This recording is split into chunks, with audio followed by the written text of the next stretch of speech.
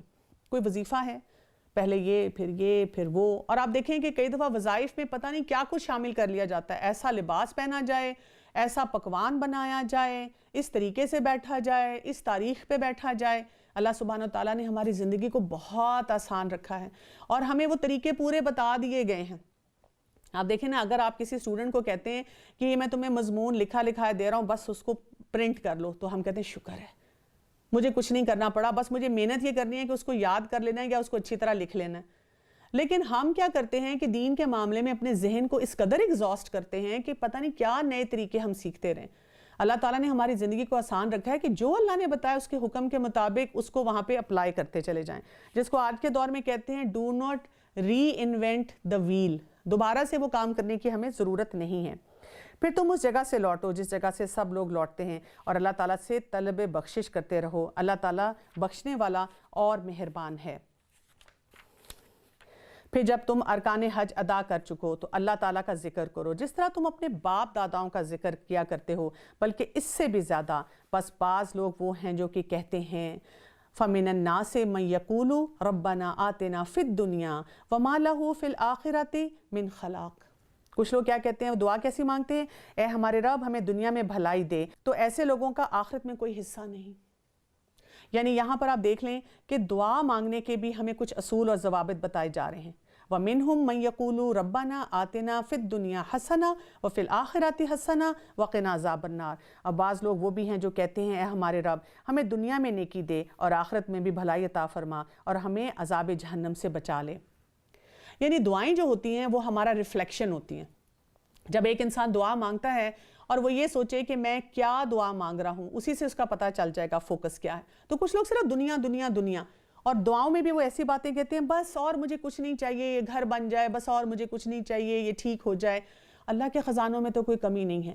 تو بیلنس ہونا چاہیے دعاؤں میں کہ ہم دنیا بھی مانگیں، ہم جو ہے آخرت بھی مانگیں، اور خاص طور پہ اپنے آپ کو عذاب جہنم سے بچانے کے لیے اللہ سے بہت دعائیں کریں۔ یہ وہ لوگ ہیں جن کے لیے ان کے اعمال کا حصہ ہے اور اللہ تعالیٰ جلد حساب دینے والا ہے۔ اللہ تعالیٰ کی یاد ان گنتی کے چند دنوں میں کرتے رہا کرو، 2 دن کی جلدی کرنے والوں پر بھی کوئی گناہ نہیں، اور جو پیچھے رہ جائے اس پر بھی کوئی گناہ نہیں، یہ پرہیزگاروں کے لیے ہے۔ اللہ تعالیٰ سے ڈرتے رہا کرو اور جان رکھو تم سب اسی کی طرف جمع کیے جاؤ گے۔ بعض لوگوں کی دنیاوی غرض کی باتیں آپ کو خوش کر دیتی ہیں اور وہ اپنے دل کی باتوں پر اللہ کو گواہ بناتا ہے۔ وَهُوَ أَلَدُّ الْخِصَامِ، حالانکہ وہ زبردست جھگڑالو ہے۔ یعنی کچھ لوگ جب بات کرتے ہیں تو لگتا ہے بڑے وہ امپریسو پرسنالٹی والے ہیں، لیکن ذرا سی بات ان کے مزاج کے خلاف ہو جائے تو آپ کے اوپر اٹیک کر دیتے ہیں۔ جب وہ لوٹ کر جاتا ہے تو زمین میں فساد پھیلانے، کھیتی اور نسل کی بربادی کی کوشش میں لگا رہتا ہے۔ اللہ تعالیٰ فساد کو ناپسند کرتا ہے، اور جب ان سے کہا جاتا ہے اللہ سے ڈرو تو تکبر اور تعصب اسے گناہ پر آمادہ کر دیتا ہے۔ ایسے کے لیے بس جہنم ہی ہے، اور وہ یقیناً بدترین جگہ ہے۔ اور بعض لوگ وہ ہیں جو اللہ کی رضامندی کی طلب میں اپنی جان تک بیچ ڈالتے ہیں۔ اللہ تعالیٰ اپنے بندوں پر بڑا شفقت کرنے والا ہے۔ یا ایھا الذین آمنوا ادخلوا فی السلم کافہ، اے لوگو جو ایمان لائے ہو اسلام میں پورے کے پورے داخل ہو جاؤ۔ یعنی جتنی بھی ریزرویشنز ہیں، جتنی بھی ایکسیپشنز ہیں، سب کے ساتھ۔ دل میں خوف ہیں، خیالات ہیں، لیکن پک اینڈ چوز نہیں کرو دین میں۔ وَلَا تَتَّبِعُوا خُطُوَاتِ الشَّيْطَانِ، اور شیطان کے قدموں کی پیروی نہ کرو۔ إِنَّهُ لَكُمْ عَدُوٌّ مُّبِينٌ، بے شک وہ تمہارا کھلا دشمن ہے۔ اب دیکھیں شیطان کی پیروی کی دوبارہ یہاں پہ بات ہو رہی ہے، کیونکہ شیطان کی پیروی کرنے میں ہم کیا کرتے ہیں، ہم بھول جاتے ہیں، ہم گناہ کرتے رہتے ہیں، پھر گناہ کرنے کے بعد معافی بھی نہیں مانگتے، اصرار کرتے ہیں۔ جیسے غیبت کی، اور کہتے ہیں ہاں تو وہ ہے نا ایسا، ہاں تو مجھے تو غصہ آنا ہی تھا نا، ہاں تو اگر کوئی جھوٹ بولے گا تو میں سچ ہی بولتی رہوں ہر دفعہ۔ یعنی ہم وہ اصرار کرتے چلے جاتے ہیں، ہمیں ندامت نہیں ہوتی، ہم اعتراف نہیں کرتے، اور انسان پھر الٹیمیٹلی تکبر کی طرف چلا جاتا ہے۔ اگر تم واضح دلائل دیکھنے کے بعد پھر بھی پھسل جاؤ تو جان لو کہ اللہ تعالیٰ غلبے والا اور حکمت والا ہے۔ کیا لوگوں کو اس بات کا انتظار ہے کہ ان کے پاس خود اللہ تعالیٰ ابر کے سائبانوں میں آ جائے اور فرشتے بھی، اور کام انتہا تک پہنچا دیا جائے؟ اللہ ہی کی طرف تمام کام لوٹائے جاتے ہیں۔ بنی اسرائیل سے پوچھو تو صحیح کہ ہم نے انہیں کس قدر روشن نشانیاں عطا فرمائیں، اور جو شخص اللہ تعالیٰ کی نعمتوں کو اپنے پاس پہنچ جانے کے بعد بدل ڈالے تو جان لے کہ اللہ تعالیٰ بھی سخت عذاب دینے والا ہے۔ کافروں کے لیے دنیا کی زندگی خوب زینت والی بنا دی گئی اور ایمانداروں سے مذاق کرتے ہیں، حالانکہ پرہیزگار لوگ قیامت کے دن ان سے اعلیٰ ہوں گے۔ اللہ جسے چاہتا ہے بے حساب روزی دیتا ہے۔ تو دنیا میں اگر کوئی ہمارا مذاق اڑا رہا ہو تو ہمیں گھبرانا نہیں چاہیے، ڈرنا نہیں چاہیے، کیونکہ وہی بات ہے کہ جب آپ کے اندر کلیئرٹی ہوگی نا کہ میں کیوں کچھ کام کر رہا ہوں، کیوں یہ معاملہ ایسے لے کے چل رہا ہوں، تو اندر سے آپ کے اندر پھر ایک کانفیڈنس آتا ہے۔ دراصل لوگ ایک ہی گروہ تھے۔ اللہ تعالیٰ نے نبیوں کو خوشخبری دینے والا اور ڈرانے والا بنا کر بھیجا اور ان کے ساتھ سچی کتاب نازل فرمائی تاکہ لوگوں کے ہر اختلاف امر کا فیصلہ ہو جائے، اور صرف انہی لوگوں نے جو اسے دیے گئے تھے اپنے پاس دلائل آ چکنے کے بعد آپس کے بغض و عناد سے اس میں اختلاف کر لیا۔ بس اللہ پاک نے ایمان والوں کو اس اختلاف میں بھی حق کی طرف اپنے ارادے سے راہبری کی، اور اللہ تعالیٰ جس کی چاہے سیدھی راہ کی طرف رہنمائی کرتا ہے۔ واللہ یہدی من یشاء الی صراط مستقیم۔ ام حسبتم ان تدخلوا الجنہ، کیا تم نے گمان کر بیٹھے ہو کہ جنت میں ویسے ہی چلے جاؤ گے، حالانکہ اب تک تم پر وہ حالات نہیں آئے جو ہم سے پہلے لوگوں پر آئے تھے۔ انہیں بیماریاں، مصیبتیں پہنچیں، اور یہاں تک کہ جھنجھوڑ دیے گئے رسول اور ان کے ساتھ کے ایماندار والے لوگ کہنے لگے اللہ کی مدد کب آئے گی؟ سن لو، اللہ کی مدد تو بہت قریب ہے۔ تو یہاں سے ہمیں یہ بھی پتہ چلتا ہے کہ بہت مشکلات کے ساتھ پچھلی اقوام نے اور انبیاء نے اپنا وقت گزارا۔ تو دین کا راستہ جو ہوتا ہے یہ ایک ٹف ایکسرسائز ہے، یعنی جب آپ دیکھیں نا جتنا بڑا آپ کام کرتے ہیں اتنے بڑے مشن کے لیے آپ کی سلیکشن ہوتی ہے، اتنی مشکل طریقے سے اتنی انٹینسیو ٹریننگ آپ کی ہوتی ہے۔ تو جب ہمیں ایک امت کا رول دے دیا گیا، لیڈرشپ رول دے دیا گیا، تو وہاں پر پھر ہماری ٹریننگ بھی جو ہے وہ بڑی سخت قسم کی ہے۔ تجھ سے پوچھتے ہیں کہ وہ کیا خرچ کریں، تو کہہ دے کہ وہ مال جو تم خرچ کرتے ہو وہ ماں باپ کے لیے ہے، اور رشتہ داروں اور یتیموں اور مسکینوں اور مسافروں کے لیے، اور تم جو کچھ بھلائی کرو گے تو اللہ تعالیٰ کو اس کا علم ہے۔ تم پر جہاد فرض کر دیا گیا، کتب علیکم القتال وہو کرہ لکم، تم پر جہاد فرض کر دیا گیا کو وہ تمہیں دشوار معلوم ہوتا ہے۔ ممکن ہے تم کسی چیز کو برا مانو اور دراصل وہی تمہارے لیے بھلی ہو، اور یہ بھی ممکن ہے کہ تم کسی چیز کو اچھا سمجھو حالانکہ وہ تمہارے لیے بری ہو۔ حقیقی علم اللہ ہی کو ہے، تم محض بے خبر ہو۔ یعنی یہاں پر آپ دیکھیں کہ قتال کی بات کی گئی کہ مسلمان کی جو زندگی ہے، جس طرح کہ میں نے آپ سے پہلے بھی کہا کہ جہاد جو ہے وہ مسلمان کی زندگی کا ایک اہم حصہ ہوتا ہے۔ ابو ہریرہ رضی اللہ عنہ سے روایت ہے کہ نبی کریم صلی اللہ علیہ وسلم نے فرمایا جس نے جہاد نہ کیا، نہ جہاد کا شوق اور ارادہ کبھی اس کے دل میں پیدا ہوا، تو وہ نفاق کے ایک شعبے پر مرے گا۔ آپ دیکھیں کہ کئی دفعہ ایسی کنسپریسیز ہوتی ہیں، ایسی باتیں کی جاتی ہیں سوسائٹی میں جس کی وجہ سے لوگوں کے اندر یہ خوف پیدا ہو جاتا ہے کہ ہمیں شاید فوج میں نہیں جانا چاہیے، ہمیں ملک کے دفاع کے لیے جو مختلف ہمارے ادارے کام کر رہے ہیں ان کے ساتھ کام نہیں کرنا چاہیے۔ تو یہ کیوں ہوتا ہے؟ اس لیے ہوتا ہے کہ جب ایسے کنسپریسیز، ایسی باتیں پھیلا دی جاتی ہیں کہ مسلمانوں کو جہاد سے پیچھے رکھا جائے۔ عبداللہ بن عباس رضی اللہ عنہ سے روایت ہے کہ اللہ کے رسول صلی اللہ علیہ وسلم نے فتح مکہ کے روز فرمایا، فتح مکہ کے بعد ہجرت ختم ہو گئی ہے لیکن جہاد اور اس کی نیت باقی ہے، لہٰذا جب تم سے تمہارے حاکم کی طرف سے جہاد کے لیے نکلنے کا مطالبہ کیا جائے تو جہاد کے لیے ضرور نکلو۔ تو یہاں پر جہاد کے لیے بتا دیا گیا، اور اس میں ہم تھوڑا سا بیک گراؤنڈ بھی دیکھ لیں کہ یعنی جیسے میں نے آپ کو بتایا کہ جب مکہ میں صحابہ کرام کو بہت اذیت دی جاتی تھی تو وہ بار بار پوچھا کرتے تھے کہ کیا ہم اس کا مقابلہ کر سکتے ہیں، کیونکہ ہم ہمت رکھتے ہیں مقابلہ کرنے کی۔ جب انسان نیا نیا ایمان لاتا ہے نا تو پرجوش ہوتا ہے، اور وہ جوش کے ساتھ کام کرنا چاہتا ہے، اس وقت ہوش نہیں ہوتا۔ جیسے اگر آپ دیکھیں کہ ایک جو نیا انسان کوئی بھی چیز سیکھتا ہے، ٹریننگ لیتا ہے، تو وہ کہتا ہے کہ بس مجھے آج ہی موقع ملے اور میں جا کر ملک کے دفاع کے لیے لڑوں۔ لیکن جو ایک سینئر افسر ہوتا ہے وہ کسی اسٹریٹجی کے ذریعے کام کرتا ہے، وہ اپنے کمانڈ کے اندر جو نیچے لوگ ہوتے ہیں ان کو بڑے حکمت کے طریقے سے بتاتا ہے کہ کب ہم نے کوئی موو کرنی ہے اور کب ہم نے خاموش ہو جانا ہے۔ تو یہاں پہ اللہ سبحانہ وتعالیٰ یہی بتا رہے ہیں کہ ہو سکتا ہے کہ تمہیں کوئی چیز بری لگ رہی ہو لیکن اس میں خیر ہو، اور جب حکم آ جاتا ہے کچھ کرنے کا اور ہو سکتا ہے کہ تمہیں لاجک نہ سمجھ آ رہا ہو، تمہارا دل نہ چاہ رہا ہو یا تم نہ کرنا چاہتے ہو، لیکن اس میں جو ہے یا تم کرنا چاہ رہے ہو تو اس میں سے کوئی شر ہو، یعنی ہماری فیلنگز کچھ بھی ہو سکتی ہیں، لیکن جب ہمیں ہائر کمانڈ سے پتہ چل جاتا ہے، ایک حاکم وقت ہمیں بتا دیتا ہے کہ اس وقت یہ کام کرنا چاہیے، جیسے جب اللہ تعالیٰ کا حکم آیا اس کے مطابق انہوں نے کیا تو اسی میں سے خیر نکلی. تو ہم بھی یہ سوچیں کہ جب ہمیں کوئی کمانڈ دیا جاتا ہے کہ اس وقت یہ معاملہ کرنا ہے تو ہمیں اسی کو فالو کرنا چاہیے. لوگ تجھ سے حرمت والے مہینوں کی لڑائی کے بارے میں سوال کرتے ہیں تو کہہ دو ان میں لڑائی کرنا بڑا گناہ ہے، لیکن اللہ کے راستے سے روکنا، اس کے ساتھ کفر کرنا اور مسجد حرام سے روکنا، وہاں کے رہنے والوں کے ہاتھ سے نکالنا، یہ اللہ کے نزدیک اس سے بھی بڑا ہے اور فتنہ قتل سے بڑا گناہ ہے. یہ لوگ تم سے لڑائی بھڑائی کرتے ہی رہیں گے یہاں تک کہ اگر ان سے ہو سکے تو تمہیں تمہارے دین سے مرتد کر دیں، اور تم میں سے جو لوگ اپنے دین سے پلٹ جائیں اور اسی کفر کی حالت میں مریں تو ان کے اعمال اور آخری جو ہیں دنیا اور آخرت میں سب غارت ہو جائیں گے. یہ لوگ جہنمی ہوں گے اور ہمیشہ ہمیشہ جہنم میں ہی رہنے والے ہوں گے. قتال کا ذکر ہوا، جہاد کا ذکر ہوا، اس کے پیرامیٹرز بتائے گئے، اس میں ایک حوصلہ دیا گیا، یہ بھی بتایا گیا کہ کچھ چیزیں اگر ہمیں انڈیویجولی ٹھیک نہیں لگتی لیکن ہمیں کہا جا رہا ہے کرنے کے لیے تو ہم کریں. ہم یہ نہ سوچیں اور کہیں ہم کچھ کرنا چاہ رہے ہیں فیصلہ اور ہمیں روکا جا رہا ہے تو تب بھی ہم رک جائیں، کیونکہ ہمیں ایک چیز سمجھائی جا رہی ہے، ایک حکمت عملی دی جا رہی ہے. پھر اس کے ساتھ یہ بھی کہا گیا کہ فتنہ اگر کہیں ہے تو اس کو ختم کرنا زیادہ ضروری ہے. اگر ہم یہ سوچیں کہ نہیں اس وقت ہمیں شاید یہ نہیں کرنا چاہیے اور یہ نہیں کرنا چاہیے، اس سے جنگ ہو جائے گی، لڑائی ہو جائے گی، لیکن اگر ہم وہ جنگ اور لڑائی یا جہاد کے لیے کھڑے نہیں ہوتے اور وہاں فتنے بڑھ رہے ہیں تو وہاں پر سٹینڈ لینے کی ضرورت ہے. ساتھ ہی مرتد ہونے کی بات کی گئی. آپ دیکھیں مرتد ہونا کیا ہوتا ہے. مرتد یہ ہے کہ آپ اپنے دین سے پھر جاتے ہیں.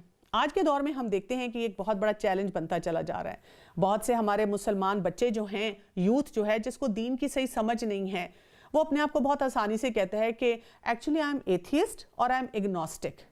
تو اس کی تھوڑی سی حقیقت پہ میں بات کرنا چاہوں گی کہ والدین کو کیا پتہ ہونا چاہیے کہ بچہ جب بھی ایسی بات کچھ کرتا ہے تو ہم اسے کس طرح سے بات کریں. کیونکہ بچوں کے سوالات اس طرح کے ہوتے ہیں جب وہ کہتے ہیں کہ مجھے سمجھ نہیں آ رہی کہ ہم کیوں مانتے ہیں ایک خدا کو، مجھے سمجھ نہیں آ رہی کہ میرے جو ارد گرد یہ ظلم ہو رہے ہیں، یہ زیادتیاں ہو رہی ہیں، تو پھر اللہ رحمان اور رحیم آپ کہتے ہیں تو وہ کیسے ہے، مجھے سمجھ نہیں آ رہی کہ یہ سب چیزیں جو ہیں وہ کس طرح سے چل رہی ہیں. تو کیسے ان بچوں کو سکھانا چاہیے. ایتھیسٹ کون ہوتا ہے جو کہ خدا کے وجود کو ہی نہیں مانتا. ایگنوسٹک کون ہوتا ہے جو کئی دفعہ ایسی بات کہتا ہے کہ اللہ ہے لیکن اس نے اپنے سسٹم کو چلا دیا ہے، اب وہ بٹن آن ہو گیا ہے، اب اللہ تعالیٰ اس میں نعوذ باللہ کوئی انٹرفیئر نہیں کر رہا اور وہ سب سسٹم خود بخود چلتے چلے جا رہے ہیں. سائنسز ان کو چلا رہی ہیں، فارمولاز ان کو چلا رہے ہیں، یہ آٹومیشن پہ سب کچھ ہو رہا ہے. تو ایسے سب تمام کانسیپٹس کے لیے ہمیں کیا کرنا ہے؟ اپنے ان سب پیاروں کو سمجھانا ہے کہ دین حق ہے، کیا سالڈ فاؤنڈیشن ہے. ہم اللہ تعالیٰ کے جو اسماء و صفات ہیں اس سے ان کو انٹروڈیوس کریں، اور جب ہم اس سے انٹروڈیوس کریں گے تو اس کے ساتھ ساتھ ہم ان کو تمام وہ باتیں سکھائیں، وہ پرنسپل سکھائیں، عقائد سکھائیں، ہر چیز کی بنیاد اور روح سکھائیں تاکہ وہ اس طرح کے معاملات میں نہ الجھیں. ان الذین آمنوا والذین ہاجروا وجاہدوا فی سبیل اللہ اولئک یرجون رحمت اللہ واللہ غفور الرحیم. ایمان لانے والے، ہجرت کرنے والے، اللہ کے راہ میں جہاد کرنے والے ہی اللہ کی رحمت کے امیدوار ہیں. اللہ تعالیٰ بہت بخشنے والا اور مہربانی کرنے والا ہے. آپ دیکھیں کہ یہاں پر ہجرت کی بات ہوئی تو آج کے دور کی ہجرت کیا ہے کہ ہم اپنے گناہوں کو چھوڑ کے نیکی کی طرف آئیں، یعنی اپنے اندر ایک سیلف کنٹرول اور سیلف ڈسپلن پیدا کریں.